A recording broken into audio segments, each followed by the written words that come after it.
as the entire Star Wars fandom points their blasters at Kathleen Homewrecker Kennedy and says, "We're sorry, ma'am, but it's time for you to leave." Because the rise of Jon Favreau and Dave Filoni is upon us. It's the Chad Favreau versus the Karen Kennedy. The battle for the Galactic Empire coming to theaters near you very soon. Spoiler alert. Kathy Palpatine gets clapped all over the galaxy because the fall of Kathleen Kennedy and the SJW group, the Lucasfilm story group, is the equivalent of watching the Death Star getting blown up. Because when she finally leaves Star Wars, there's gonna be a celebration in the entire galaxy, that is for sure. Anyway, Kathy's feeble coffee brewing skills are no match for the power of the Favreau. Because yes, if you don't remember, she started off as a secretary. Yes, she cleaned up the snail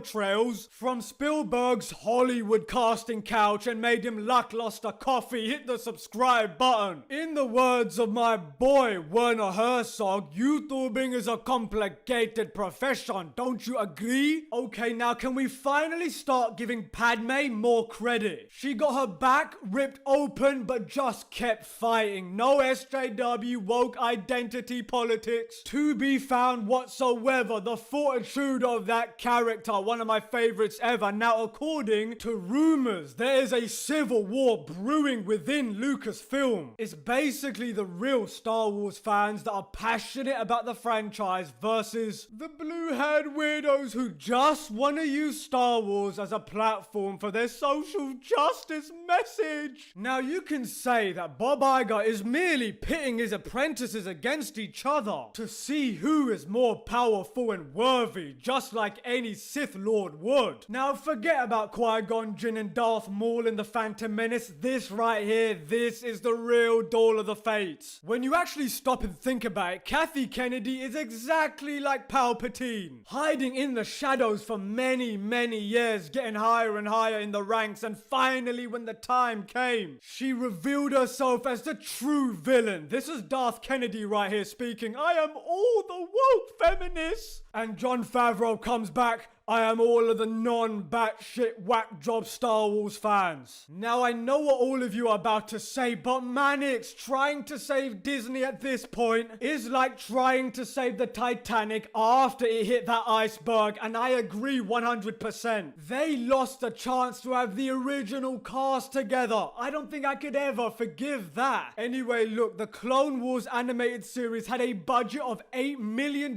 and is still better than 3 movies with each having $275 million budgets. It's pathetic. What is funny about this is that the whole tagline for the Disney trilogy is "Don't be afraid of who you are." But then the main character proceeds to then take the Skywalker name. That makes zero sense. I mean, bravo, J.J. Abrams. I mean, the Skywalker legacy is now essentially where your whole lineage literally disappeared and the granddaughter of your enemy steals your name. That is a spit in the face. And if that doesn't piss you off as a Star Wars fan, need I remind you that Toys R Us might still be around if not for that terrible trilogy. It has gotten so bad that we have come to the point where Luke Skywalker, behaving exactly how we'd believe him to behave during this time period, is considered fan service. And I saw some people complaining about how bad the CGI was. It wasn't bad CGI. It was just Luke's hangover face after partying with those Ewoks. Now, it isn't all doom and gloom. There is hope in the galaxy, and it comes in the form of Obi Jon Favreau, the master of bringing back almost dead franchises. Disney owes him a lot, considering that the first Iron Man started the whole MCU. Jon Favreau knows how to capture the story and the source material. Least of all, he brought Carl Weathers back into the mainstream. This could be one of Carl Weathers' last epic roles. Anyway, look, I want to divert my viewers' attention to the Luke Skywalker scene in The Mandalorian again. There was